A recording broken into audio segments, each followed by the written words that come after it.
الحمد لله وكفى وسلام على عباده الذين اصطفى اما بعد. بشارت به شما برادران و خواهران روزدار، آیا شما میدانید که یکی از دروازه های بهشت ریان نام دارد که از آن تنها روزداران وارد بهشت می شوند؟ این چه بشارت بزرگی است. در حدیثی که آن را بخاری و مسلم روایت می کنند، جناب رسول الله صلی الله علیه و سلم می فرمایند بهشت دروازه دارد که به آن ریان می گویند.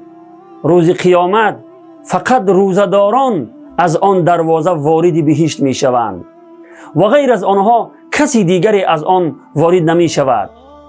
روز قیامت ندا کرده می شود که کجایند روزداران؟ پس آنها برمی خیزند و از آن دروازه وارد بهشت می شوند و غیر از آنها کسی دیگری وارد نمی شود. بعد از آن که روزداران وارد می شوند، آن دروازه بسته می شود و هیچ کسی دیگری از آن وارد نمی شود. روایت بخاری و مسلم.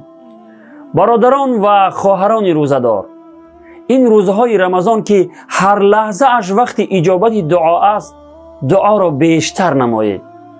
برای مسلمانان روی دنیا، خصوصا برای جوانان این امت که رو به فسادی آورده اند، خوب دعا کنید تا خداوند آنها را به صلاح بیارد. و السلام علیکم و رحمت الله و برکاته.